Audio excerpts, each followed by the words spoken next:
Ce que nous avons vu dans les leçons précédentes, c'est comment les grandes spiritualités laïques, les grandes philosophies, les grandes définitions de la vie bonne s'étaient faites dans l'Antiquité pour l'essentiel par rapport à la notion d'ordre cosmique, au moment où Zeus gagne la bataille contre les titans et qu'il établit l'ordre du monde, qu'il partage le monde, eh bien, il crée un cosmos, un ordre cosmique par rapport auquel eh bien, les philosophes vont définir la vie bonne, vont définir la spiritualité laïque. Nous avions vu notamment avec l'histoire d'Ulysse comment tout le but du voyage d'Ulysse, c'était de retrouver la place qu'il avait perdue dans cet ordre cosmique à cause de la guerre de Troie. Et on voit bien comment le sens de sa vie était de retrouver sa place à Ithaque, ce qui supposait évidemment qu'il y eut quelque chose comme un ordre du monde à quoi s'ajuster. Et puis nous avons vu aussi comment, dans la révolution judéo-chrétienne, eh bien, le sens de la vie bienheureuse, la vie bonne, se définissait par rapport non plus à l'ordre cosmique, mais par rapport à un Dieu, par rapport à la promesse que nous fait dans le christianisme Jésus, que nous pouvons être sauvés par l'amour.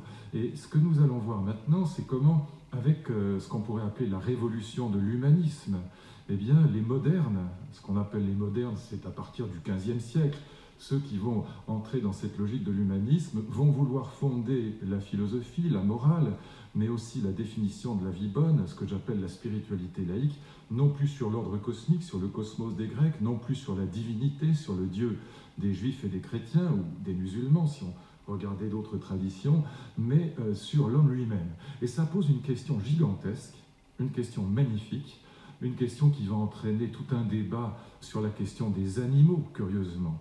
C'est la question de savoir qu'est-ce qu'il y a dans l'être humain de si extraordinaire, qu'est-ce qu'il y a de si spécifique, de si particulier, de si singulier qu'on puisse prétendre à cette espèce de folie aux yeux des Grecs et des chrétiens qui consiste à fonder la morale, à fonder la spiritualité, à fonder le sens de la vie, la définition de la vie bonne et toute la philosophie sur l'homme lui-même, sur l'humain lui-même. Ce qui aboutira par exemple à quelque chose comme la Déclaration des droits de l'homme. Qu'est-ce qu'il y a de si épatant dans l'être humain qu'on puisse prétendre enraciner la philosophie sur lui, et plus que la philosophie, la politique, la morale et la question du salut. Qu'est-ce qui distingue à ce point l'être humain des autres êtres? Alors, juste en dessous de lui, les animaux, ceux que Michelet appelait joliment nos frères inférieurs, et puis juste au-dessus de lui, éventuellement, si on est croyant, les anges et les dieux. Qu'est-ce qui distingue cet être humain? Qu'est-ce qu'il y a de si particulier, de si singulier en lui, qu'on puisse prétendre fonder quelque chose comme un humanisme, c'est-à-dire une philosophie, une vision du monde tout entière enracinée dans l'humain? Ça suppose en effet qu'on réfléchisse à la spécificité de l'homme, d'où le fait qu'à partir du XVIe siècle et surtout du XVIIe siècle, on pense en particulier à Descartes, on va avoir un gigantesque débat autour de la question de l'animalité. Qu'est-ce qui distingue tellement l'humain de l'animal qu'on puisse parler de droits de l'homme, et on en parlera très vite, et pas des droits du lapin ou de l'huître ou du cheval.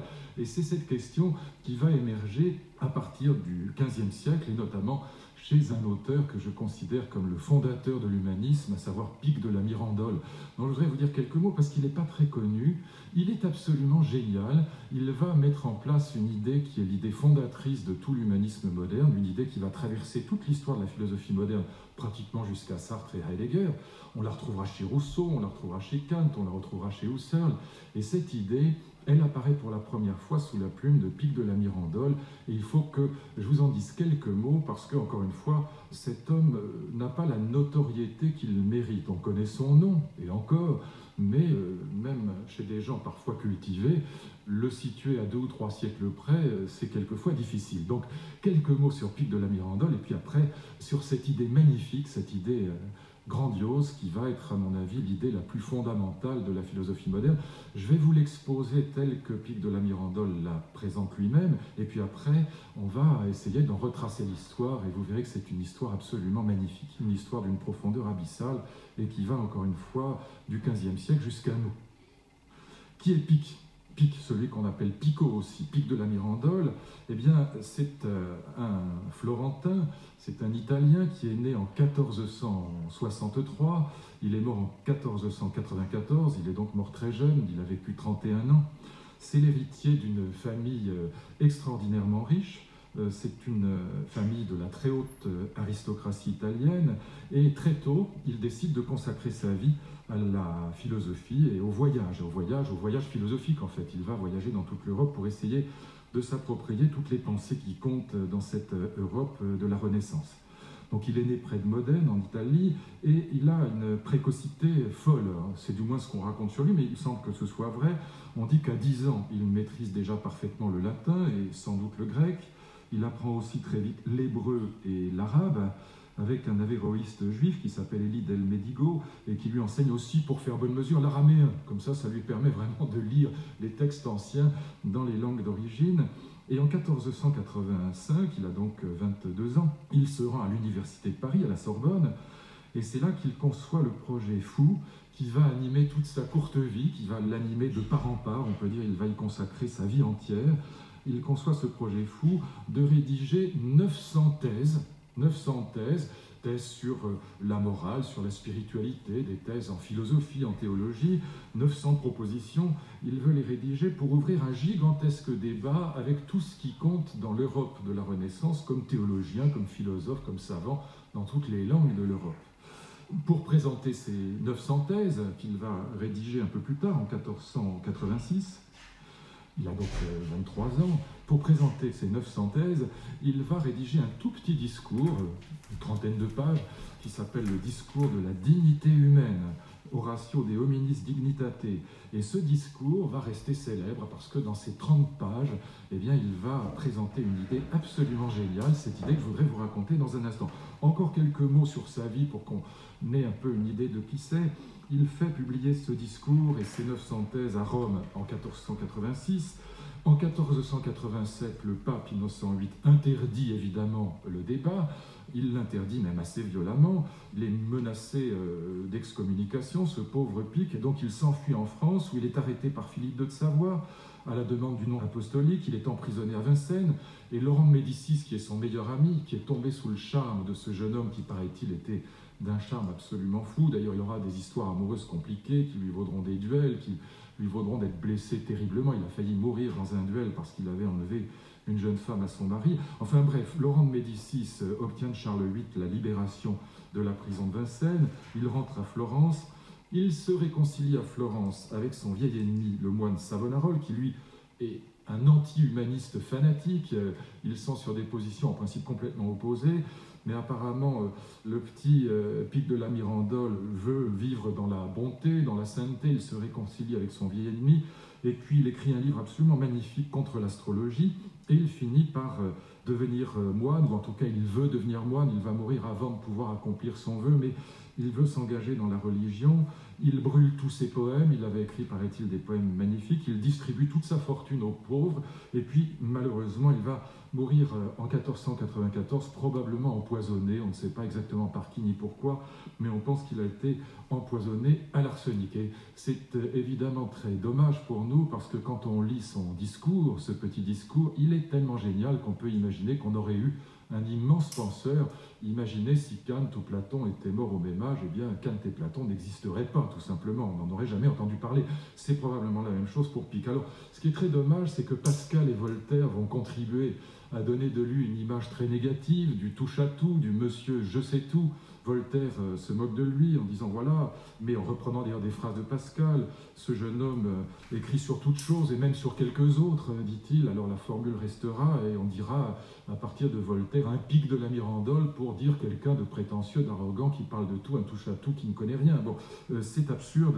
La vérité, c'est que ce jeune homme est absolument génial et c'est ce que je voudrais vous montrer maintenant. Il va vraiment inventer l'humanisme moderne, il va fonder l'humanisme moderne sur une idée que je trouve absolument admirable et dont je vous ai dit déjà, mais je vais vous le montrer maintenant, qu'elle va traverser toute l'histoire de la philosophie moderne. Quelle est cette idée? Elle apparaît dans ce petit discours sous la forme d'une fable, d'un mythe, exactement au sens des mythes grecs. D'ailleurs, nous verrons dans quelques instants que c'est en effet un mythe grec, un mythe platonicien que Pic s'approprie et qu'il remet à la sauce moderne. Quel est le but du discours? C'est très clairement exprimé par Pic. Et pourquoi ce mythe? Et quel est ce mythe? Il dit voilà, j'ai regardé un peu partout dans la littérature théologique et philosophique comment, dans les temps anciens, on avait essayé d'expliquer la dignité humaine, comment on avait essayé de fonder la supériorité des humains, par exemple, sur les animaux. Qu'est-ce qu'il y a de si admirable dans l'homme? Et, dit-il, je suis très déçu par les raisons qu'on avance. Pourquoi? Eh bien, voilà son argumentation, je vous citerai quelques textes tout à l'heure. Eh bien, on dit toujours dans le monde ancien que l'homme est épatant, qu'il est admirable, certes, mais la raison qu'on donne n'est pas la bonne. Quelle est la raison qu'on donne dans le monde aristocratique, dans ce monde de la hiérarchie des êtres? Eh bien, on dit que l'être humain est épatant parce qu'il est au milieu de la création. Au fond, l'être humain est épatant, c'est ça la thèse ancienne, la thèse que Pic va combattre. Il serait épatant, cet humain, il serait formidable et admirable parce qu'il serait au milieu de la création, il serait par exemple juste au-dessus des animaux et juste en dessous des anges ou des dieux. Et c'est ce caractère médian dans une échelle des êtres, cette position scalaire, si je puis dire, au sein d'une échelle des êtres qui ferait, selon les anciens, c'est encore une fois un héritage du monde aristocratique que nous avons vu par exemple en place chez Aristote, eh bien c'est ce caractère médian de l'humain qui ferait sa grandeur. Et Pic n'est pas du tout d'accord avec ça. Il va s'opposer à cette idée et il va essayer de montrer justement par une fable pourquoi l'être humain est admirable et pourquoi son caractère admirable, qui va permettre de fonder l'humanisme, ne tient pas à cette position d'être intermédiaire entre les animaux et les dieux, à cette position dans une échelle, à ce caractère médian de l'humain, mais au contraire, au fait que l'être humain n'a aucune place dans le monde, qu'il est ailleurs, qu'il est hors du monde. Et c'est ce que la fable va essayer de montrer. Je vous lis quand même un petit texte qui met ça en place, parce que, évidemment, Pic connaît très très bien la littérature ancienne. J'ai dit tout à l'heure qu'il avait passé son temps à voyager, à lire, à apprendre les langues qui permettent de lire les textes anciens, le grec, le latin, l'hébreu, l'arabe, etc., l'araméen même. Et donc, il écrit ceci au début de son discours sur la dignité humaine, réfléchissant au bien fondé de leurs assertions, de tous ces savants, de tous ces théologiens anciens, je n'ai pas trouvé suffisantes les innombrables raisons qu'avance en faveur de la supériorité de la nature humaine une foule de penseurs. L'homme, disent-ils, est un intermédiaire entre les créatures, familier des êtres supérieurs, souverain des inférieurs, interprète de la nature. Alors, je commente familier des êtres supérieurs, il est familier des dieux, et souverain des inférieurs, il est maître des plantes et des animaux. Et ce serait évidemment grâce à cette position d'intermédiaire qu'on le trouverait admirable, épatant, etc. De tels arguments sont certes de taille, ajoute Picot, mais ce ne sont pas des arguments fondamentaux, car pourquoi ne pas admirer davantage les anges eux-mêmes et les bienheureux cœurs du ciel? En effet, si l'homme n'est qu'un intermédiaire entre les animaux et les dieux, ou entre les animaux et les anges, il serait logique de préférer à l'humain les anges et les dieux qui sont au-dessus. Et dans ce cas-là, il n'aurait rien vraiment d'admirable. Les anges et les dieux seraient bien supérieurs à lui. Or, ce que veut montrer Picot, et c'est tout l'enjeu de la fondation de l'humanisme, là on comprend bien quel est l'enjeu de son discours, eh bien c'est qu'en fait, l'être humain est la créature la plus admirable entre toutes. Il y a peut-être Dieu est au-dessus, mais personne d'autre, pas les anges et pas les animaux, évidemment. Mais pas les anges non plus. Et donc il veut disqualifier cette vision hiérarchique, cette vision aristocratique du monde. Quelle est la fable qui va permettre de mettre en place cette idée de la spécificité, de la singularité de l'humain? Eh bien, c'est une fable de la création du monde. Ce qu'explique Pic, et là je le résume, mais vraiment, il faut faire attention je donnerai quelques points précis dans ce résumé, parce que c'est évidemment, ça a l'air d'une petite fable anodine, mais elle est très précise et très profonde. Eh bien, voilà, l'idée, c'est que Dieu a commencé à créer les animaux et les plantes, et puis, il a accordé à chacune des espèces, à chacun des animaux, prenons surtout les animaux, il leur a accordé un certain nombre de dons naturels, et puis une place, chacun a sa place dans l'univers. Par exemple, quand les animaux ne sont pas très forts, pas très puissants, comme le lapin, eh bien, on va donner au lapin de quoi survivre par rapport aux autres espèces. On lui donne une fourrure, on lui donne la rapidité à la course, on lui donne la capacité de construire des terriers pour pouvoir se cacher et échapper aux prédateurs. Quand les animaux sont tout petits, comme un moineau, comme une mésange, eh bien, on leur donne des ailes, comme ça ils peuvent échapper aussi aux prédateurs. Quand les animaux sont carnivores, eh bien, on va faire en sorte qu'ils mangent peu, pour ne pas dévaster les autres espèces. Et puis on fera en sorte que les espèces qu'ils dévorent, elles en revanche, soient nombreuses, qu'elles se reproduisent rapidement, comme les lapins justement. Et donc Dieu met en place une création, ce qu'on pourrait appeler aujourd'hui un écosystème très bien fait, où chaque espèce animale a sa place, elle a un modèle, ce que Pic appelle un archétype, ce que Sartre appellera une essence, ou ce que Platon appelle une idée. On a d'abord une idée du chien, ou un archétype du chien avant de créer le chien.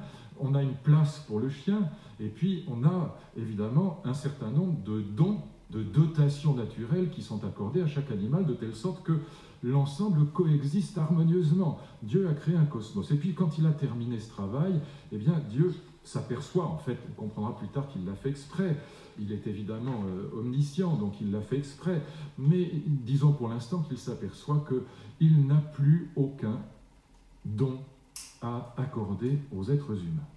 Il n'a plus aucune place dans le monde à accorder aux êtres humains. Il n'y a plus de modèle, plus d'archétype, plus d'essence, plus d'idée de l'homme qui permettrait de le créer.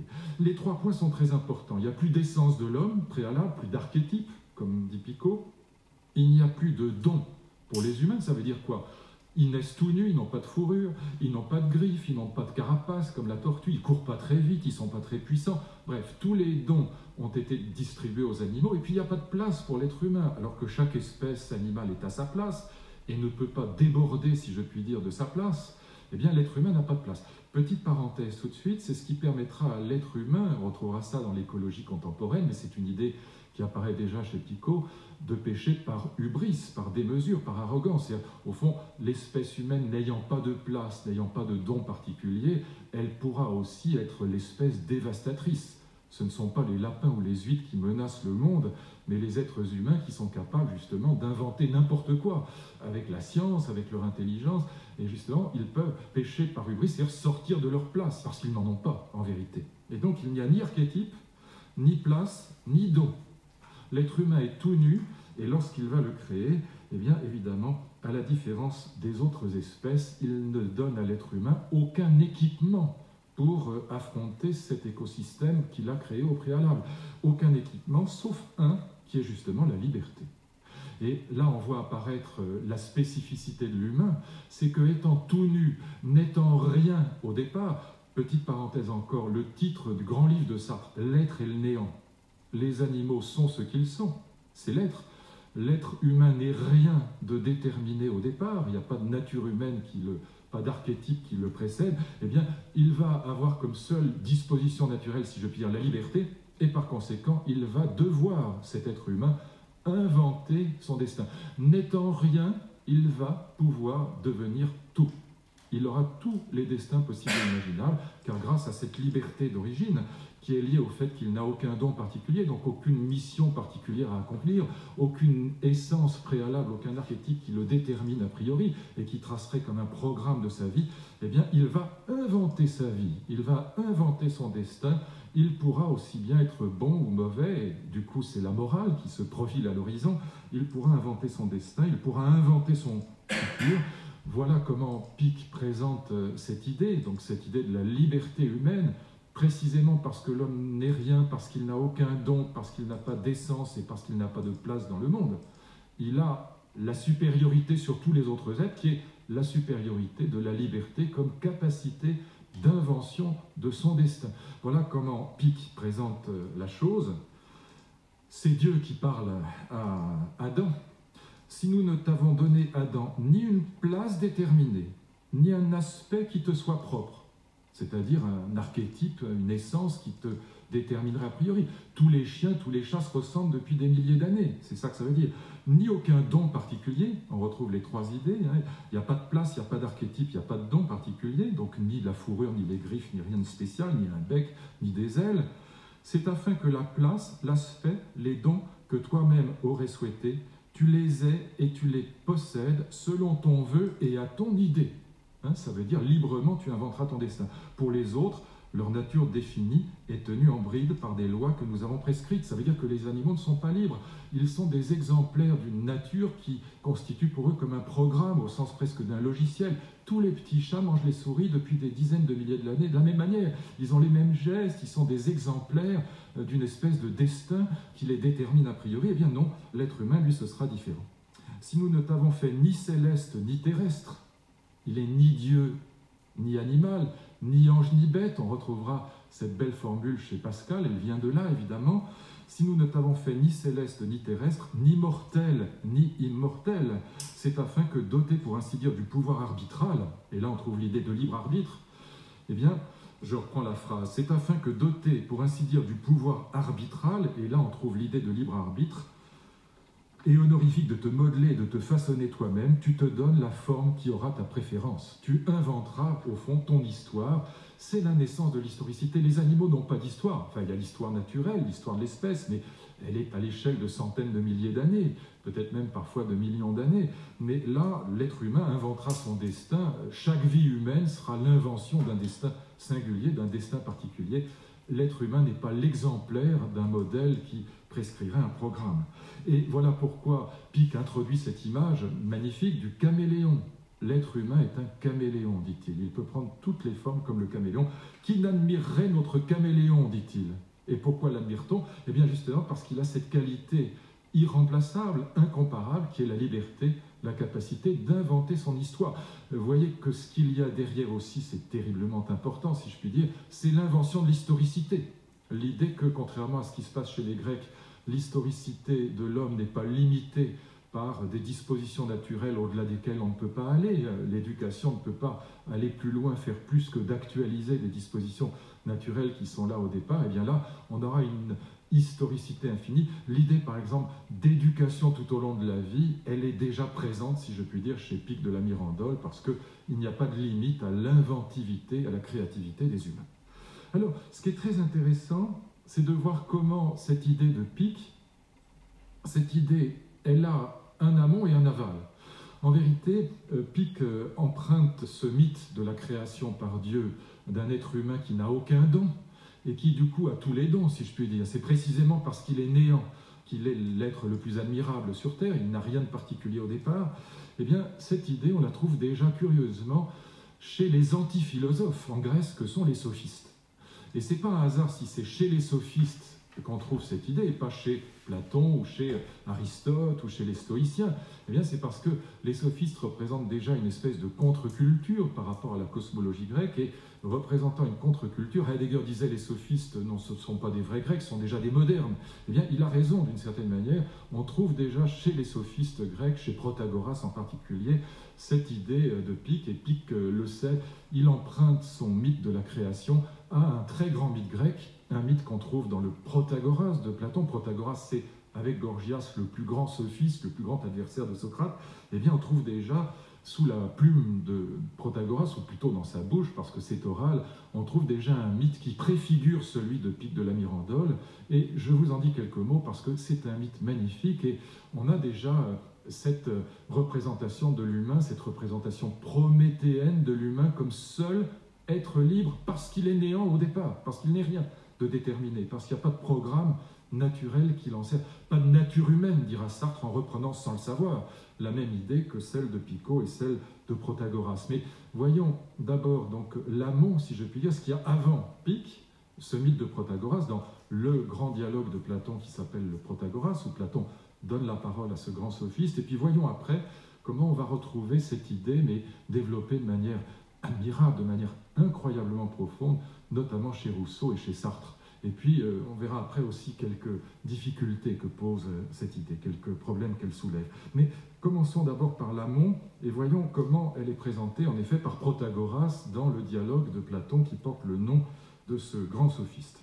La scène, c'est aussi un mythe. La scène se passe à l'époque où les hommes et les animaux n'existaient pas encore, c'est-à-dire les mortels.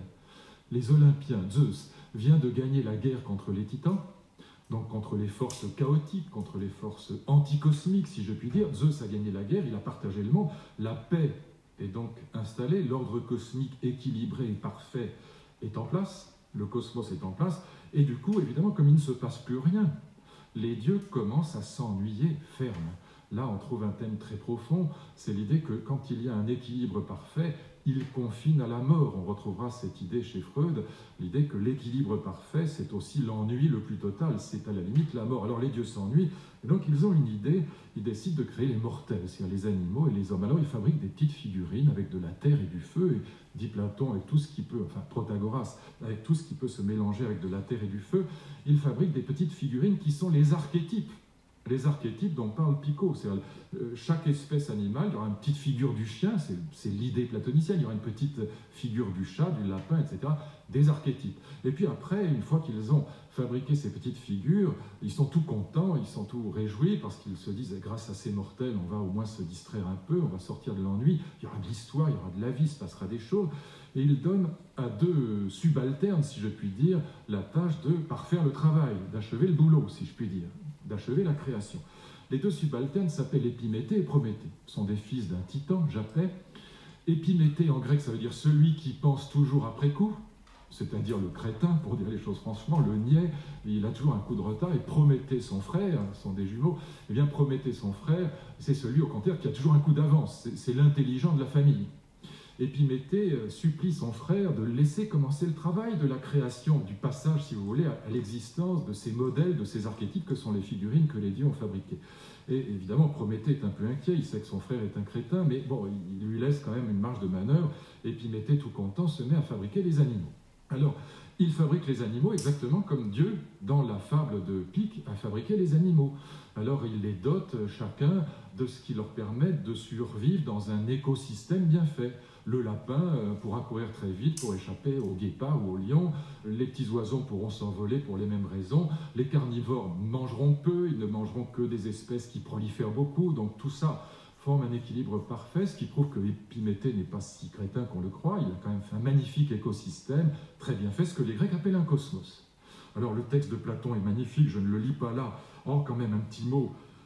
En tout, la distribution. C'est très joli la phrase de Platon parce que c'est la distribution des dons. N'oubliez pas que c'est Protagoras en fait qui parle, mais qui est mis en scène dans le dialogue de Platon.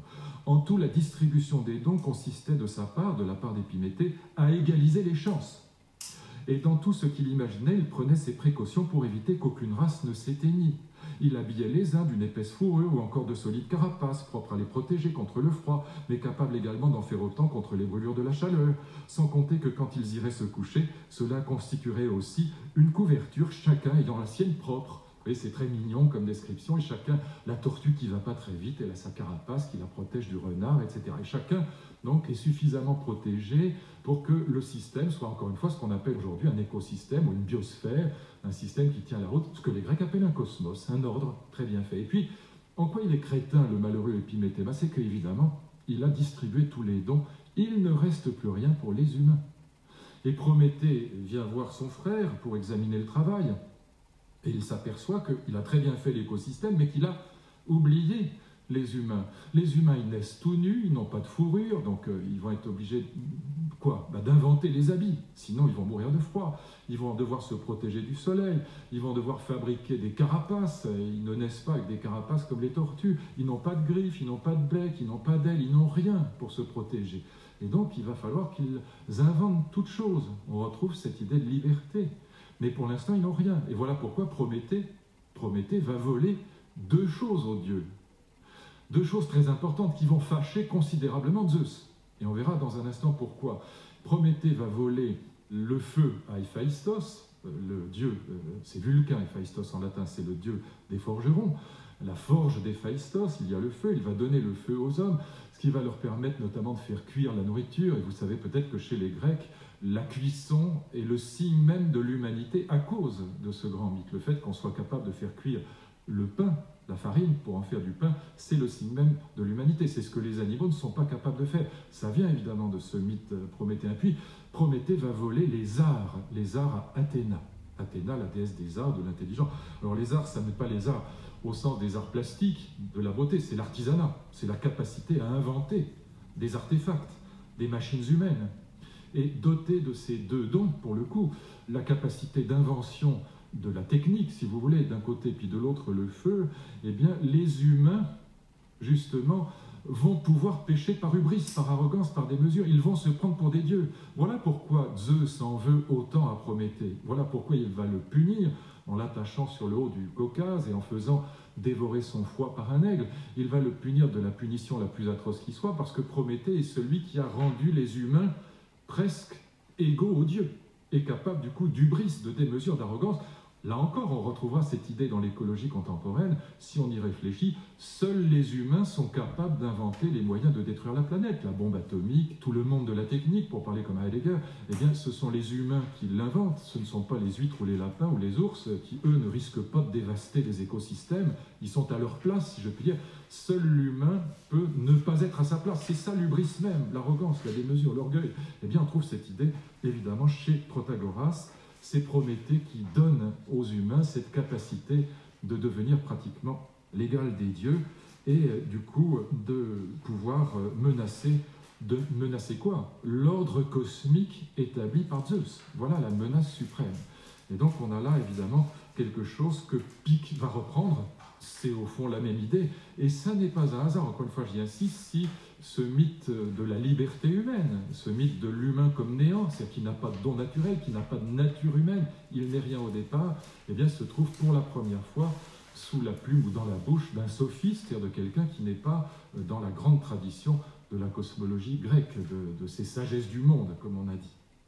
Voyons maintenant comment on va voir cette idée s'installer, non plus en amont de Picque de la Mirandole dans l'Antiquité grecque, mais en aval, je dirais, de Rousseau, c'est-à-dire depuis le XVIIIe siècle jusqu'au XXe, jusqu'à Sartre et même Husserl et Heidegger. Mais prenons ces deux exemples d'humanisme, première manière, si je puis dire, d'humanisme à la Picque de la Mirandole, que constituent Rousseau et Sartre. Sartre, curieusement, parce que si on avait dit ça à Sartre, ce que je dis là, il serait tombé de sa chaise, mais je vais vous montrer que, évidemment, Sartre n'étant pas un grand historien de la philosophie, ce n'était pas son affaire, eh bien, il ne sait pas à quel point les idées qu'il va développer dans L'être et le néant, ou dans un petit texte, une conférence qui s'appelle L'existentialisme est un humanisme, sont des idées qui viennent en vérité de Protagoras et de Picque de la Mirandole, mais aussi de Rousseau, de Kant, de Fichte et de Husserl. Il ne le sait pas car il n'est pas historien de la philosophie, mais vous allez voir comment cette tradition depuis Protagoras, encore une fois, se répand jusqu'à la phénoménologie du XXe siècle. Mais voyons d'abord chez Rousseau, comment Rousseau va reprendre et développer, avec des conséquences dont vous allez voir dans un instant qu'elles sont vraiment d'une profondeur sans égale dans l'histoire de la philosophie moderne. C'est tout l'humanisme moderne qui va naître de cette anthropologie au sens propre du terme, de cette définition de l'humain comme néant, c'est-à-dire comme un être qui n'a pas de nature, qui n'a pas d'archétype qui le précède.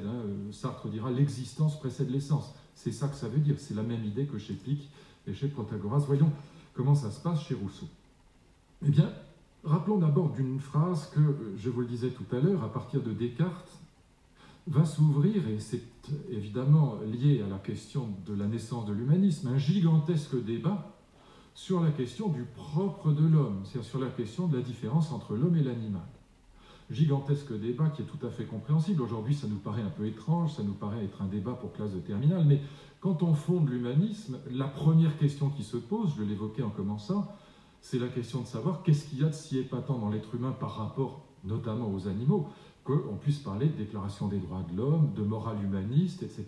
Qu'est-ce qu'il y a de si épatant, de si singulier en lui, qu'on doive parler de droits de l'humanité, de morale de l'humanité, et pas du chien, du lapin ou du chat, qui vont être exclus de cette protection par le droit pendant en tout cas des siècles et des siècles. Eh bien, ce débat qui est ouvert très largement par Descartes, qui donnera lieu à des milliers et des milliers de publications, j'ai fait moi-même une anthologie de cette question de la différence entre l'animalité et l'humanité, eh bien ce débat, Rousseau va le reprendre dans un texte fondamental, un petit passage du discours sur l'origine de l'inégalité parmi les hommes, un petit passage qui est vraiment merveilleux, qui se lit en 5 minutes, qui est d'une profondeur abyssale et qui va reprendre à la fois le thème développé par Protagoras et le thème développé par Picque dans ce discours de la dignité humaine. Que dit Rousseau? Au fond, je résume évidemment, mais ce qui est intéressant chez lui, c'est les conséquences qu'il va en tirer, qui sont bien plus amples que chez Protagoras ou chez Picque. Que dit-il? En gros, l'arrière-fond, c'est pas tout à fait comme ça dans le texte, mais je résume l'arrière-fond de son propos. Il dit au fond, qu'est-ce qui fait la spécificité de l'humain par rapport aux animaux? Est-ce que c'est, comme le pensait par exemple Aristote, l'intelligence? L'humain serait l'animal rationnel, sa différence spécifique, comme dit Aristote, serait la raison? Non, non. Ainsi pense Rousseau, la différence spécifique avec l'animal, ce n'est pas la raison, parce que manifestement, les animaux sont intelligents. Et même, si on voulait plaisanter un peu, on dirait que certains animaux sont beaucoup plus intelligents que certains humains. En tout cas, on voit bien qu'il y a une intelligence animale. Et la zoologie contemporaine donnera évidemment raison à Rousseau. Est-ce que c'est la sociabilité, le langage? Ben là encore, non, ce n'est pas l'essentiel. Bien sûr, les animaux ne parlent pas, mais enfin, ils se font comprendre. Tous ceux qui ont un chien savent très bien que quand le chien a faim, il sait très bien, ou qu'il a envie d'aller se promener, il sait très bien se faire comprendre, et qu'en tout cas, à nouveau, certains animaux sont bien plus sociables et bien plus gentils que certains humains. C'est pas ça l'essentiel, à nouveau. Ça n'est ni la raison, ni le langage, ni la sociabilité qui fait vraiment la différence entre l'humain et l'animal. À cet égard, pense Rousseau, les animaux et les humains ne diffèrent que du plus au moins. Ils ne diffèrent que par la quantité, par le degré, mais pas qualitativement. Et nous cherchons quelque chose de qualitatif. Qu'est-ce qui fait que quand on rentre dans un restaurant, si on nous apprenait que les steaks qui sont servis ou les cuisses qui sont servies bien rôties, c'était des steaks de petits-enfants et des cuisses de petits-enfants, on serait horrifié. Quand on sait que c'est du poulet ou du bœuf ou du cochon, même quand on est un grand défenseur du droit des animaux, on se fait une raison. Et qu'est-ce qui fait qu'on considère que l'humain a quelque chose de spécifique? Est-ce que c'est seulement par une espèce de racisme anthropocentrique, parce qu'on est spéciste, comme disent aujourd'hui certains défenseurs des animaux? Non, ça n'est pas en tout cas comme ça que pense Rousseau. Il y a bien quelque chose dans l'humain qui force le respect, qui est admirable, comme dit Pic, et qui fait qu'il y a une déclaration des droits de l'homme et pas une déclaration du droit des escargots ou des huîtres ou des salades. Bon, alors pourquoi? Si ça n'est ni la raison, ni la sociabilité, ni le langage, eh bien, dit Rousseau, c'est la liberté entendue au sens de ce qu'il appelle la perfectibilité. Qu'est-ce que ça veut dire, cette notion de perfectibilité? Quel rapport avec ce que nous avons vu chez Pic et chez Protagoras? C'est la même idée exactement. Pourquoi? Eh bien, regardez, l'être humain, et c'est ça ce que Rousseau appelle la perfectibilité, l'être humain n'est pas totalement programmé par la nature. Rousseau prend un exemple que j'aime beaucoup, qui est évidemment un exemple métaphorique, mais il n'en est pas moins un exemple très profond. Il dit, regardez, un pigeon se laisserait mourir de faim à côté d'un bassin empli des meilleures viandes, et puis un chat se laisserait mourir de faim à côté d'un bassin empli de grains de blé ou de riz. Pourquoi? Eh bien, dit-il, parce que le chat est programmé complètement par son instinct de carnivore. Il n'aura pas l'idée de manger du riz. Alors que, dit Rousseau, s'il s'avisait d'en essayer, il pourrait survivre au moins un certain temps. Mais comme il est complètement programmé par une espèce de logiciel naturel, c'est l'archétype, c'est l'essence, c'est la nature dont parle Pic, dont parle Protagoras déjà, eh bien, il va se laisser mourir de faim. Pareil pour le pigeon, il est programmé par son instinct de granivore. Il y a une nature du pigeon, il y a une essence, un archétype du pigeon, et il ne peut pas sortir de ce programme qui est comme une espèce de logiciel, on dirait aujourd'hui, dont il ne peut pas s'écarter. Voilà ce que dit Rousseau. Je vous lis le texte parce qu'il est très beau, comme toujours chez Rousseau, c'est aussi un merveilleux écrivain.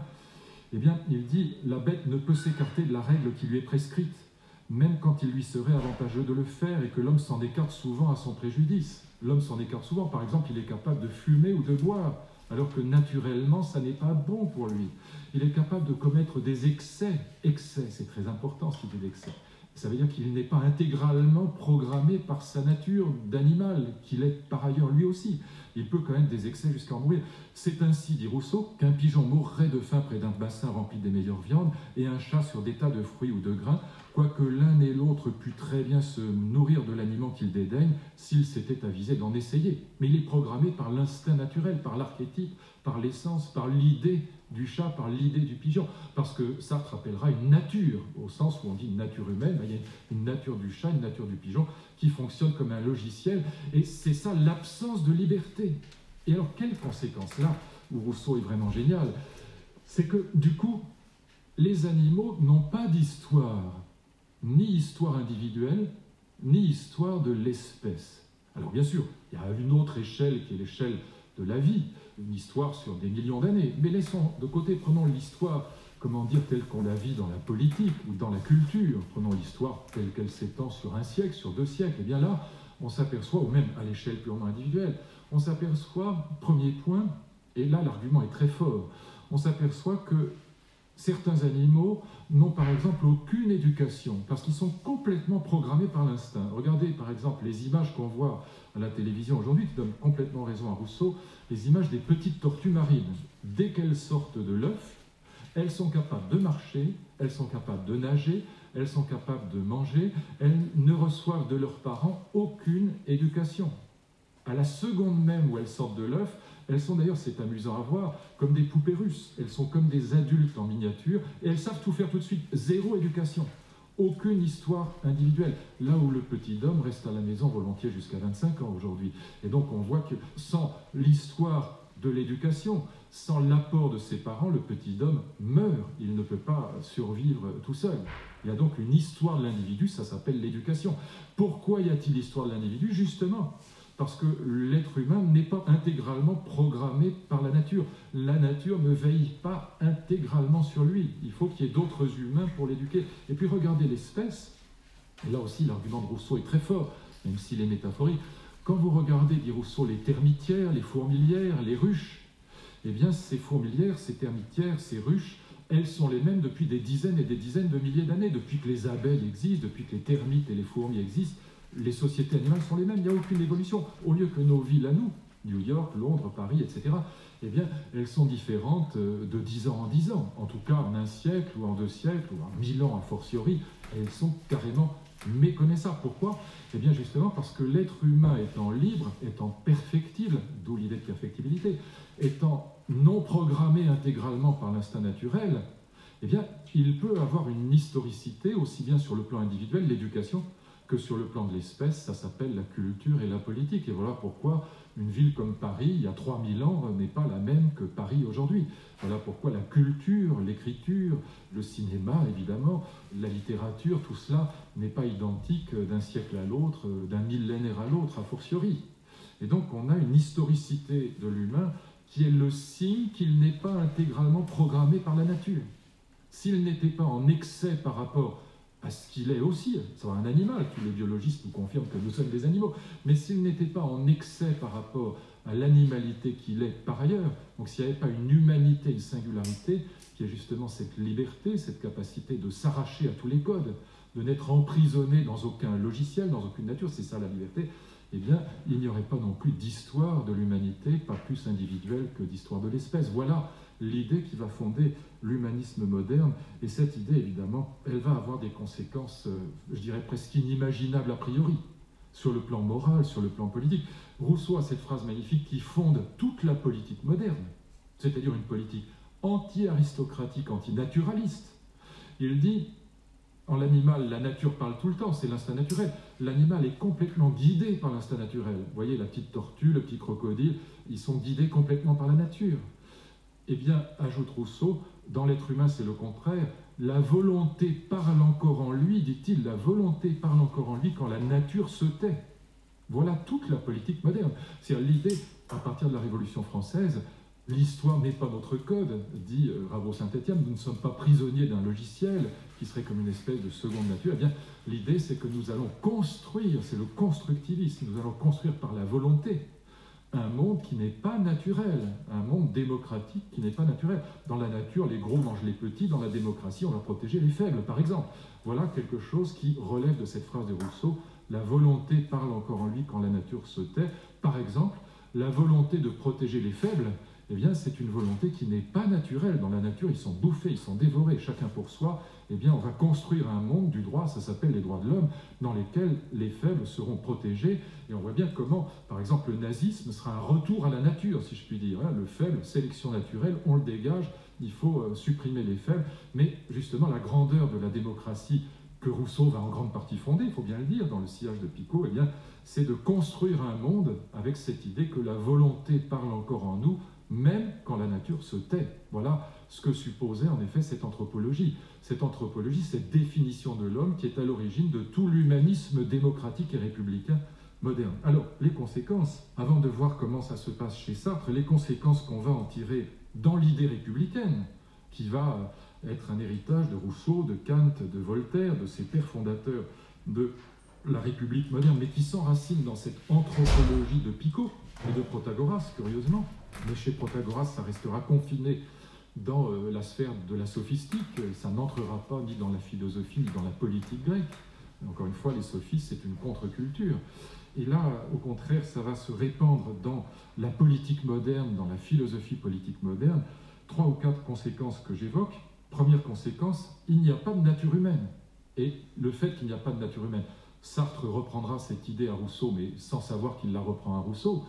Eh bien, le fait qu'il n'y ait pas de nature humaine, ça va donner lieu à la fois aux droits de l'homme, à l'antiracisme et à l'antisexisme. J'explique pourquoi. Qu'est-ce que c'est que la Déclaration des droits de l'homme de 1789? La déclaration française, qui est très spécifique, ce n'est pas la déclaration américaine. Qu'est-ce qu'elle signifie, la déclaration française? Elle signifie que l'être humain a des droits, c'est-à-dire mérite d'être respecté, protégé, indépendamment de tous ses enracinements communautaires, dans quelque communauté que ce soit, dans quelque nature que ce soit. Au fond, l'être humain mérite d'être protégé, quelle que soit sa nationalité, qu'il soit allemand, français, italien, espagnol, etc. Il mérite d'être protégé, quelle que soit sa langue, mais aussi bien quelle que soit sa race ou son sexe, quel que soit son enracinement religieux. Au fond, quelle que soit sa communauté naturelle, si je puis dire, au sens d'une seconde nature, quelle que soit sa communauté naturelle, il mérite d'être respecté. Pourquoi? Justement parce qu'il n'appartient pas à cette communauté. Il peut s'en arracher. Là est sa liberté, sa perfectibilité, son historicité possible.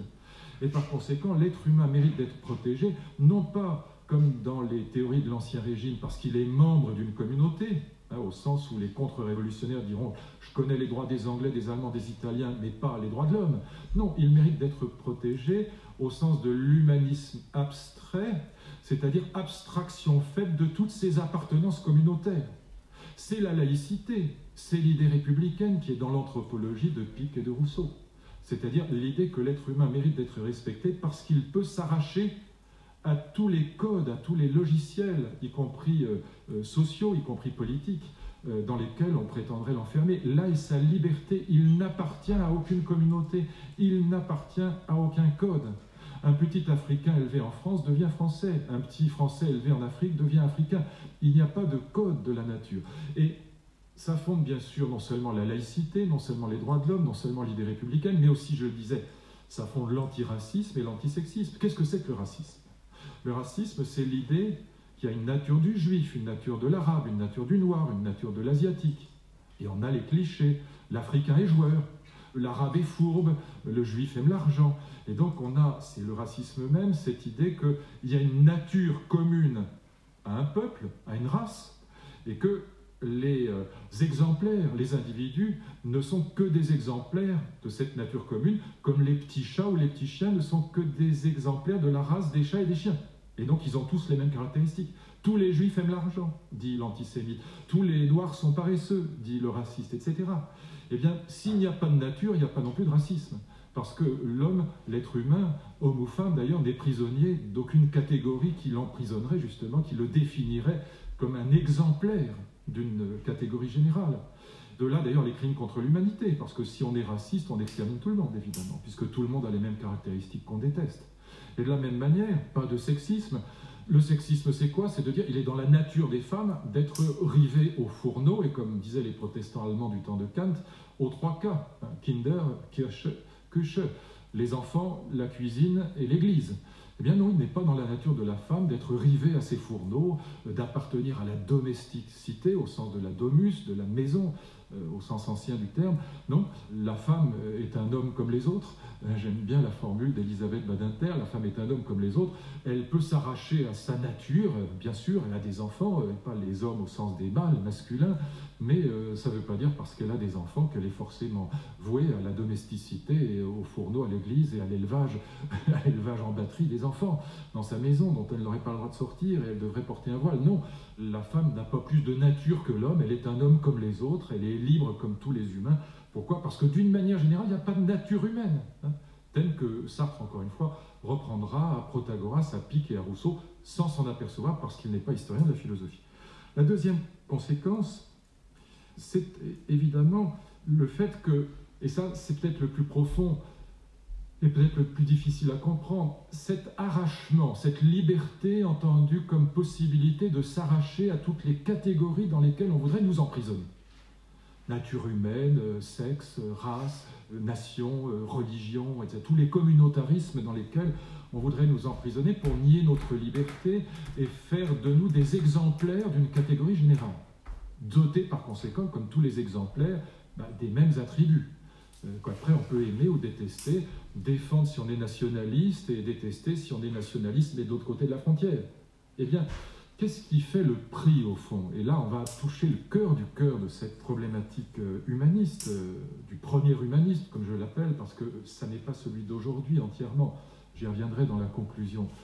Mais qu'est-ce qui fait la valeur morale de cette liberté? Parce qu'après tout, on pourrait dire, n'importe quel biologiste pourrait vous faire l'argumentation mieux que moi. Oui, au fond, ce que Rousseau décrit, cette capacité d'entrer dans l'histoire, cette perfectibilité, cette liberté, oui, d'un point de vue de la description, d'un point de vue phénoménologique, c'est vrai, mais c'est qu'une caractéristique animale comme les autres. Après tout, comme les éléphants ont une trompe et des défenses, l'humain est perfectible, ça fait partie de sa génétique. Voilà, il y a des zones grises dans le cerveau, et puis voilà, peut-être ça vient de là ou d'ailleurs, mais après tout, la liberté n'est qu'une affaire de génétique elle aussi, on pourrait très bien dire ça. Eh bien, il y a quelque chose de particulier dans cette liberté, c'est que cette distance, et quelqu'un comme Vercors va développer cette thèse de manière magnifique dans un livre qui s'appelle Les animaux dénaturés, qui est un livre qu'il faut lire, qui est tout à fait passionnant, justement sur la différence entre l'humain et l'animal, c'est que cette distance que nous prenons, si on y réfléchit par rapport à la nature ou par rapport à l'histoire, quand Rabot Saint-Étienne, révolutionnaire, dit « notre histoire n'est pas notre code, nous ne sommes pas prisonniers de l'Ancien Régime, nous pouvons nous retourner contre notre tradition pour en faire la critique et inventer un monde nouveau, c'est la révolution même. » Eh bien, cet arrachement par rapport à la nature et par rapport à la tradition, nous ne sommes pas notre nature, nous ne sommes pas notre histoire, comme disent les matérialistes, mais nous avons un corps, une nature animale, et nous avons une histoire que nous pouvons mettre à distance. Nous sommes en situation, dira Sartre. Bien sûr, nous sommes hommes ou femmes, nous sommes français ou chinois, nous sommes du XXe siècle ou du XVIIIe, ça n'est pas la même chose. Mais c'est une situation, ça n'est pas une détermination. On peut mettre cette situation de départ en perspective. Eh bien, évidemment, le fait que nous puissions être à distance de la positivité du réel, c'est ce qui permet de juger le réel. Quand vous portez un jugement de valeur, vous dites c'est bien, c'est mal, ça veut dire que vous êtes capable de vous distancier de la réalité pour la juger. Autrement dit, cette liberté est la condition même de la morale, du jugement de valeur. Si nous n'avions pas cette liberté, cette distanciation possible par rapport au réel, distance, diront les juristes, entre le droit naturel et le droit positif, par exemple, eh bien nous ne pourrions pas porter des jugements de valeur. Et au fond, dans la liberté, c'est toute la morale moderne qui va être en germe, en quelque sorte, qui va être fondée par cette anthropologie de Protagoras, de Picot et de Rousseau. Et donc on a là l'idée que l'être humain est le seul être moral.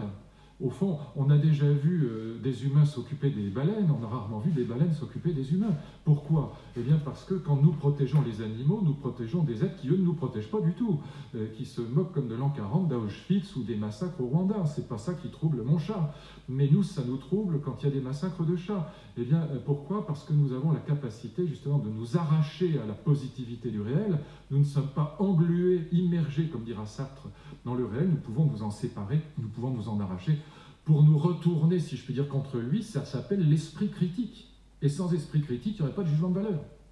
Je ne pourrais pas juger Hitler ou juger tel ou tel si je n'étais pas capable de me distancier de l'histoire comme de la nature. Il n'y a pas de jugement de valeur possible sans distanciation possible par rapport au réel. Et cet arrachement même, ça s'appelle la liberté. Si je n'étais que ma nature, eh bien je serais un animal comme les autres, dénué de toute espèce de moralité, de possibilité même de juger. Voilà pourquoi, évidemment, il y a une conséquence ici qui est abyssale. Alors, on va retrouver ça chez Sartre, et je voudrais quand même évoquer ça avant de conclure sur les difficultés que soulève cet humanisme, si grandiose soit-il, si admirable soit-il.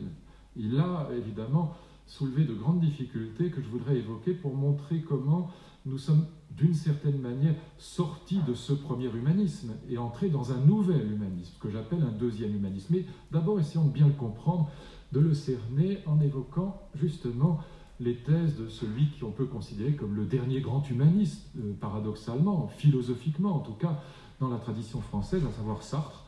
Simone de Beauvoir, d'ailleurs, ça n'est pas un hasard si Simone de Beauvoir fondera d'une certaine manière en France l'antisexisme républicain, humaniste.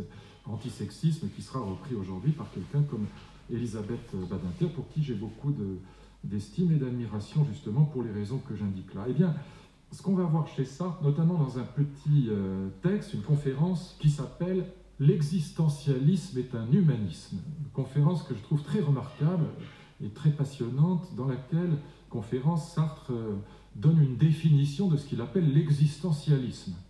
Et il pense que c'est une rupture totale avec Rousseau, avec Kant, avec Platon, en quoi il se trompe totalement. Il va reprendre la même idée, mais comme je vous le disais, sans le savoir. Et quelle est cette idée? Comment Sartre définit-il l'humanisme, l'existentialiste humaniste? Eh bien, il dit l'existentialisme tient dans une seule proposition, et sa définition est très bonne en effet, l'existence précède l'essence. Qu'est-ce que ça veut dire si on traduit? Sartre aimait beaucoup le jargon, il essayait d'imiter les philosophes allemands, il essayait d'imiter la phénoménologie de Hegel ou de Husserl. Qu'est-ce que ça veut dire si on traduit? L'existence précède l'essence. Eh bien, Sartre donne un exemple pour se faire comprendre, un exemple qui est d'ailleurs très clair. Il dit voilà, pour les choses, pour les objets fabriqués, l'essence précède toujours l'existence. Ça veut dire quoi? Je continue à traduire. Prenons, dit Sartre, l'exemple d'un coupe-papier. Un coupe-papier, forcément, avant d'exister ce coupe-papier, il a été conçu par un artisan qui a imaginé le coupe-papier. Peut-être même il a dessiné le coupe-papier, il a fait un plan. Ça, c'est l'essence, c'est l'idée platonicienne du coupe-papier. C'est ce que Pic appelle les archétypes. C'est toujours le modèle initial. C'est l'essence, c'est l'idée, c'est l'archétype, le modèle, le patron. Eh bien, il y a eu d'abord l'essence, on a dessiné le coupe-papier, et vous voyez, c'est très profond ce que ça signifie. Pour dessiner le coupe-papier, il faut savoir aussi à quoi il va servir. Il y a une finalité. Et vous voyez que dans les théories classiques de la morale, si vous avez d'abord une essence qui précède l'être humain, une idée de l'homme, il y aura une finalité morale qui s'y attachera. L'homme ne sera pas libre en ce sens-là, il aura un destin. Bon, il ne l'inventera pas entièrement. Vous voyez comment toutes ces idées sont liées. Eh bien, dit Sartre, pour le coupe-papier, l'essence précède l'existence. Voilà pourquoi les choses sont ce qu'elles sont. Pensez à nouveau au titre du grand livre de Sartre, L'être et le néant. Les choses sont ce qu'elles sont. Le coupe-papier, il est adéquat à son essence, si je puis dire. Il est adéquat à son concept. Il n'est qu'une illustration, qu'un exemplaire de son concept. Et quand, industriellement, on fabriquera des coupe-papier à partir du dessin que l'artisan aura conçu, eh bien, tous les coupe-papier seront des exemplaires, comme dans le racisme de tout à l'heure, eh bien, tous les êtres qui appartiennent à une race sont censés avoir les mêmes caractéristiques. Il y a une naissance du noir, du juif, etc. Et donc, de la même manière qu'il y a une naissance du coupe-papier. Si l'essence précède l'existence, alors les humains ne sont que des exemplaires. Il y a une nature humaine, comme il y a une nature du coupe-papier. Voilà pourquoi Sartre dit « L'homme est libre ». Pourquoi, dans l'existentialisme, selon l'existentialisme, l'existence précède l'essence. L'homme existe d'abord, il n'y a pas de définition préalable, pas de nature humaine. Donc pas de race, pas de sexe, si je puis dire. Il y en a, mais ça ne définit pas la femme ou l'homme, le fait d'appartenir à un genre. Eh bien, il n'y a pas de nature humaine dont nous ne serions que des exemplaires, avec une mission tracée, comme la mission du coupe-papier, qui est d'ouvrir les livres. Et nous aurions une mission qui serait, je ne sais pas, de servir Dieu, ou d'avoir notre place dans un ordre cosmique, féodal. On est esclave par nature, aristocrate par nature, etc. Et donc, on n'a pas une mission accomplie. Eh bien, dit Sartre, dans la théologie classique, comme dans la philosophie classique, eh bien, Dieu conçoit d'abord l'homme, il y a d'abord une essence, ensuite il le fait exister, et du coup, l'être humain a une mission qui est de servir Dieu, par exemple. Eh bien, chez moi, dit-il, dans l'existentialisme, l'homme est néant. Ça veut dire quoi? Il n'est rien au départ. Il n'a pas de dotation particulière. Il est même doublement néant. Je vais vous dire pourquoi il est néant. Il n'est pas un gros plein d'être, comme dira Sartre. On reviendra sur ces thèmes très profonds lorsqu'on étudiera l'existentialisme sartrien, ça en vaut la peine. L'homme n'est pas un gros plein d'être, un gros plein de soupe, si je puis dire, comme dans Tintin. C'est une phrase que Sartre pourrait faire sienne. Il n'est pas un gros plein d'être ou un gros plein de soupe, il n'est pas identique à lui-même. Pourquoi? Parce que dans l'expérience de la conscience de soi, pensez par exemple à l'exercice de la confession. Lorsqu'on dit « je suis gourmand, je suis méchant, je suis égoïste, je suis ceci, je suis cela », mais le moi qui dit ça, c'est un moi sujet qui parle d'un moi objet. C'est un moi sujet qui dit voilà, je suis ceci, je suis cela. Mais pour pouvoir prononcer cette phrase, il faut bien que dans l'expérience de la conscience de soi, de la conscience de moi-même, je me dédouble. Et au moment où je dis je suis gourmand, le je qui dit je suis gourmand n'est pas gourmand, si je puis dire. C'est le je qui juge le moi gourmand. Et donc dans cette distance, je ne suis pas ce que je suis, paradoxalement. Et cette distance entre moi et moi, c'est exactement ce que Sartre rappellera le néant. Je ne suis pas ce que je suis, là où l'animal est exactement ce qu'il est. Il est un gros plein d'être. Il est une nature, si je puis dire. Et donc, il n'a pas de distance par rapport à lui-même. Le propre de l'humain, c'est cette distance à soi qui est autorisée par la liberté, expérience de la conscience de soi, et qui se traduit par le fait qu'il n'y a pas de nature de l'être humain, et donc pas non plus de destination de l'homme. Pas de destin, pas de finalité. Je dois inventer mon destin. On retrouve le thème de Pic de la Mirandole. Puisque je ne suis rien au départ, puisque je n'ai pas de don particulier, que je n'appartiens pas à une espèce, à une nature qui me détermine, comme la petite tortue est déterminée à retrouver l'eau et à nager, eh bien, je dois inventer ma vie, je dois inventer mon histoire, aussi bien sur le plan individuel que sur le plan de l'espèce. Je dois construire le monde. La volonté parle encore en moi quand la nature se tait. Nous avons là la naissance de l'humanisme moderne. Avec cette image du coupe-papier, Sartre reprend encore une fois la pensée de Protagoras, la pensée de Pic, la pensée de Rousseau. On verra d'ailleurs quand on parlera de Kant que c'est aussi la pensée de Kant. Et nous avons là donc une tradition qui va définir ce que j'appelle l'humanisme républicain, avec son antiracisme, son anticommunautarisme, sa définition de la laïcité, sa définition des droits de l'homme comme protection de l'humain, abstraction faite des enracinements communautaires, avec son idée révolutionnaire. Je ne suis pas prisonnier de mon histoire ni de ma nature, donc je peux me révolter. Au contraire, l'idée révolutionnaire va apparaître dans ce sillage de l'humanisme moderne, et donc on a là un paysage tout à fait cohérent et qui va dominer l'Europe, au fond, jusqu'au milieu du XXe siècle. Pourquoi, et c'est là-dessus que je voudrais conclure, pourquoi cet humanisme va-t-il poser problème? Parce qu'il est grandiose, il est universaliste, les droits de l'homme sont universels, on protège tous les êtres humains, quelle que soit leur religion, quelle que soit leur nation, quelle que soit leur couleur de peau, même s'ils sont apatrides, qu'ils n'ont pas de patrie, ils sont en principe, en tout cas en principe, en fait c'est autre chose, mais en principe protégés par les droits de l'homme. Alors, dans ces conditions, et c'est ça la question que je voudrais poser, pour conclure, mais c'est une très grande question, et franchement, il faut, comment dire, il faut vraiment faire très attention pour suivre le raisonnement, il faut être très très précis, très nuancé, parce que c'est une question très délicate que je voudrais poser, et une question qui suppose beaucoup de sensibilité. Je ne voudrais choquer personne, il faut simplement essayer de bien comprendre le problème qui va se poser. Le problème, c'est que, très étrangement, tous ces grands humanistes de première manière, tous ces grands héritiers de l'universalisme des droits de l'homme, de l'idée républicaine, de l'anticommunautarisme, vont être atteints d'une maladie étrange qui est le colonialisme, l'impérialisme, et même à certains égards le racisme, qui accompagne une grande partie de l'idée coloniale et de l'idée impérialiste. Et c'est très étrange quand on lit, par exemple, je ne sais pas moi, les textes de Tocqueville sur la manière dont il convient de faire la guerre aux Arabes. On a affaire non plus à un Tocqueville républicain, un Tocqueville des Lumières, un Tocqueville droit de l'homiste, mais à un Tocqueville terriblement colonialiste, terriblement impérialiste, et il faut bien le dire, terriblement raciste. Si on entendait aujourd'hui les passages que Voltaire ou Kant consacrent aux Juifs, ou aux Noirs, ou aux Arabes, ou même aux Asiatiques, eh bien, probablement, il finirait la semaine en prison, tout simplement en prison.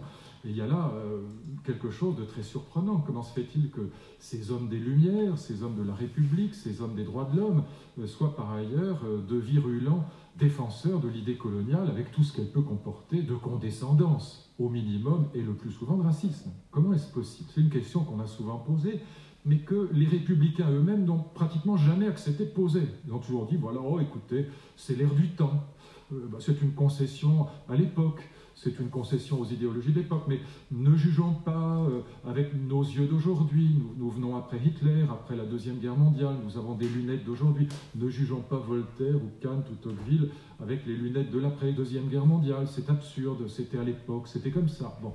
Et si je pense par exemple à nos grands-parents, ils tenaient quotidiennement, il faut bien le dire, des propos sur les Noirs ou sur les Arabes, pour la plupart d'entre eux, pour beaucoup d'entre eux en tout cas, qui les conduiraient aujourd'hui en prison. Ou en tout cas, je ne veux pas évoquer des affaires récentes, mais on voit bien qu'il suffit aujourd'hui de dire un mot de travers sur telle ou telle communauté pour se retrouver en très grande difficulté. C'est tout à fait légitime, c'est très bien comme ça. Mais pourquoi cette différence avec des républicains première manière qui par ailleurs étaient des gens formidables et qui ont inventé l'abolition de l'esclavage par exemple. Schœlcher. Bon. Qu'est-ce qui ne va pas dans ce premier humanisme? Eh bien, c'est très profond, il y a un problème immense. Ce que nous apprennent les ethnologues, les anthropologues contemporains, notamment par exemple les élèves de Lévi-Strauss. Je pense par exemple à Pierre Clastres, la société sans État, la société contre l'État plus exactement. Pierre Clastres qui étudie de près les Indiens Guayakis et puis ces peuplades d'Amérique latine. Qu'est-ce qui caractérise les peuples traditionnels, ce qu'on appelait avant les peuples primitifs, on ne dit plus, on a dit après les sauvages, Lévi-Strauss appelait la pensée sauvage, et puis aujourd'hui on dirait plutôt les sociétés traditionnelles. Qu'est-ce qui définit les sociétés traditionnelles? Eh bien c'est le fait justement que ce sont des sociétés sans histoire, et même contre l'histoire. Le propre des sociétés traditionnelles, c'est leur définition même.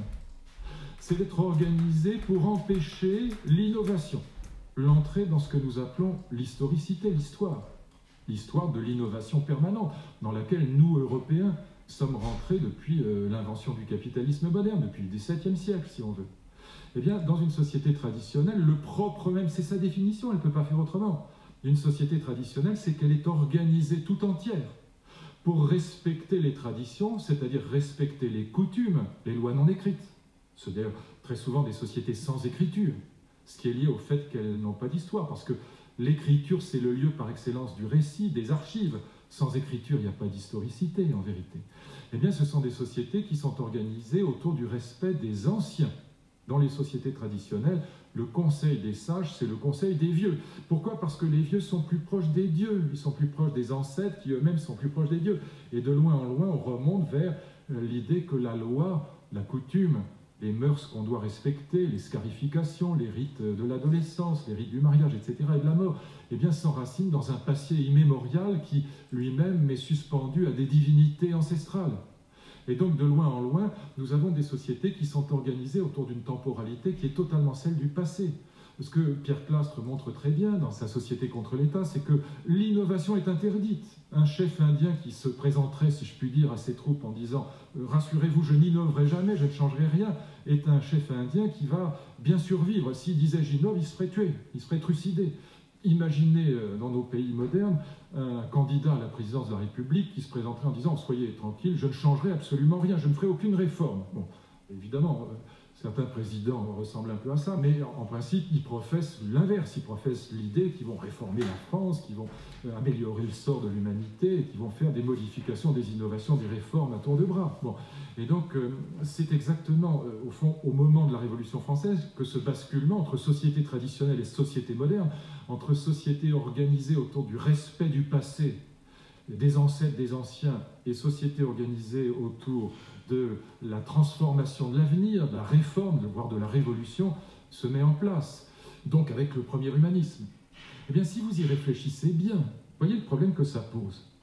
Si le propre de l'humain, comme le dit Picot, comme le dit Rousseau, si le propre de l'humain, c'est d'avoir une historicité, si l'homme africain n'est pas rentré dans l'histoire, comme le dit un discours célèbre, le discours de Dakar, prononcé par notre président de la République, si l'homme africain n'est pas rentré dans l'histoire, d'une manière plus générale, si le propre des sociétés traditionnelles, c'est de refuser l'historicité, alors, évidemment, problème énorme, ces sociétés traditionnelles ressemblent beaucoup aux termitières, aux fourmilières, aux ruches, aux sociétés animales qui, elles aussi, n'ont pas d'histoire. Qu'est-ce que c'est que des sociétés humaines sans écriture et sans histoire? Ce qui, encore une fois, est pareil, parce que l'écriture et l'historicité vont de pair. Le récit, c'est le cœur de l'historicité. Les archives, c'est le cœur de l'historicité. Eh bien, deux interprétations possibles de l'anhistoricité, de la non-historicité des sociétés traditionnelles. Soit vous avez l'interprétation raciste, les peuples africains, les peuples traditionnels ne sont pas rentrés dans l'histoire parce qu'ils n'en sont pas capables, parce que leur race fait que, voilà, ils ressemblent plus à des animaux qu'à des humains, sont des sous-hommes, c'est le racisme même. Et dans ce cas-là, on va les élever, mais comme on élève du bétail, pour en faire des esclaves. Ou bien vous avez l'interprétation républicaine première manière, je dis bien la République de la Troisième République, de Jules Ferry, à la fois éducateur et colonialiste. Eh bien, oui, on va les élever, ces gens. Les élever non pas au sens du bétail, mais les élever au sens de nos ancêtres les Gaulois. On va les faire rentrer dans l'histoire de force. et on va leur apporter la civilisation de l'extérieur. C'est plus de l'élevage, c'est l'éducation. Ça n'est pas un hasard si Jules Ferry est à la fois le plus grand théoricien d'Europe du colonialisme et de l'éducation. On va les élever de force, on va les faire rentrer dans l'histoire, on va les historiciser, si je puis dire, les cultiver, les humaniser. C'est un accident, c'est parce que, comme dira Hegel, le continent Afrique est très enclavé, que les Africains ne se sont pas développés, qu'ils ne sont pas rentrés dans l'histoire. C'est vrai, ils ne sont pas rentrés dans l'histoire, mais on va les aider à y entrer. Et donc on va les faire entrer par l'éducation et par l'économie, par le grand capital. On va les faire par la colonisation, par l'impérialisme. On va leur apporter les lumières de l'extérieur. Et du coup, on pense qu'on a bien fait. Et d'ailleurs, beaucoup de gens encore aujourd'hui, constamment, on a des débats à l'Assemblée nationale sur le fait qu'il faut revaloriser la colonisation parce qu'on a construit des routes, des écoles, des hôpitaux. Et qu'en effet, on a apporté beaucoup de lumière, c'est incontestable. Mais on les a apportés de l'extérieur, comme le colonisateur, le civilisé, apporte de l'extérieur. Et vous voyez les deux interprétations de l'anhistoricité des sociétés traditionnelles. Et dans les deux cas, évidemment, ces deux interprétations, la raciste, évidemment bien pire que la républicaine, mais la républicaine quand même, suppose une attitude au minimum de condescendance à l'égard de ces peuples non entrés dans l'histoire. Voilà pourquoi le premier humanisme va quand même poser un problème énorme. Et au fond, à partir de la Deuxième Guerre mondiale, à partir du grand mouvement de la décolonisation, on va voir apparaître de nouvelles visions du monde. On va voir apparaître une critique radicale de ce premier humanisme, notamment chez Claude Lévi-Strauss, au nom de la revalorisation, si je puis dire, des peuples qu'on appelait primitifs et que, encore une fois, on va appeler sauvages et puis après traditionnels. On va avoir une critique de l'Occident et une revalorisation de l'altérité. On va avoir, et notamment dans la pensée 68, dans ce que j'appelle la pensée 68, une critique de la tradition occidentale. Aux États-Unis, elle va s'installer d'ailleurs dans le politiquement correct. On va avoir une critique de l'Occident triomphal, phallo-logocentriste, à la fois sexiste et impérialiste. On va avoir une critique de cet Occident triomphant qui prétend être la civilisation avec un grand C, avec un grand L, et puis une revalorisation de la différence. Et on va dire, au fond, ces peuples qu'on appelait primitifs ne sont pas moindres que nous. Ils sont autres que nous, ils sont différents. Ils ont aussi une culture, il faut reconnaître cette culture, ce qui est évidemment un formidable pas en avant. Au fond, c'est aussi important, d'une certaine manière, que la suppression de l'esclavage, que l'abolition de l'esclavage. Et donc on a là un deuxième humanisme qui se met en place, ou en tout cas une déconstruction du premier humanisme, qui est tout à fait légitime, qui va évidemment être à bien des égards fructueuse, féconde et utile. On a une déconstruction du premier humanisme, même si elle a évidemment tort à mes yeux de jeter le bébé avec l'eau du bain, parce qu'il y a mille choses formidables dans ce premier humanisme. Il y a la raison, il y a les lumières, il y a les droits de l'homme. Il faut conserver tout ça. Mais il faut être capable, c'est l'enjeu philosophique majeur du temps présent, de conserver ce qu'il y a de conservable et de beau et de grandiose et de formidable dans ce premier humanisme, mais de rejeter ce qu'il y a de formidablement déplaisant. Encore une fois, lisez le texte de Tocqueville, Comment il convient de faire la guerre aux Arabes. Aujourd'hui, il est illisible, il est détestable, il est répugnant, ce texte.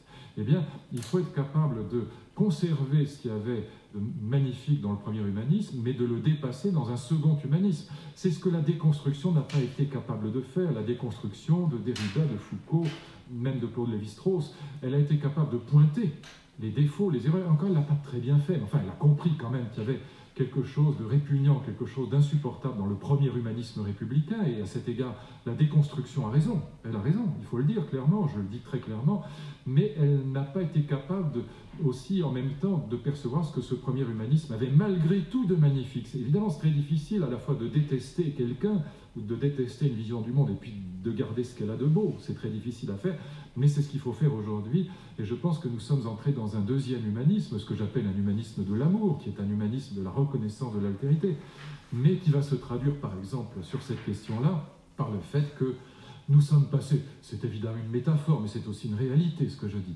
nous sommes passés de la colonisation des peuples traditionnels à l'aide publique au développement. Ça n'est quand même pas la même chose. Quoi qu'on en dise ici ou là, l'aide publique au développement, ça n'est pas la même chose que l'impérialisme colonial. Et donc nous sommes passés en effet de ce mépris des autres à d'abord un respect des autres, à une considération au sens premier, une étude d'ailleurs des autres, c'est l'ethnologie, mais aussi à une aide apportée aux autres. Et la seule chose qu'on puisse reprocher aujourd'hui à cette aide, c'est qu'elle n'est pas suffisante, qu'elle n'est pas assez efficace, etc. Mais la vision du monde a changé. La question de l'altérité est devenue absolument centrale dans la philosophie contemporaine. On le voit par exemple avec quelqu'un comme Lévinas. Elle est devenue centrale dans la philosophie contemporaine. Et ça signifie une chose très importante qu'il faut comprendre aujourd'hui. C'est que nous sommes sortis à la fois du premier humanisme, mais aussi de la déconstruction. Et que nous devons aujourd'hui être capables, c'est encore une fois l'enjeu philosophique majeur, et j'y reviendrai dans la dernière de ces leçons,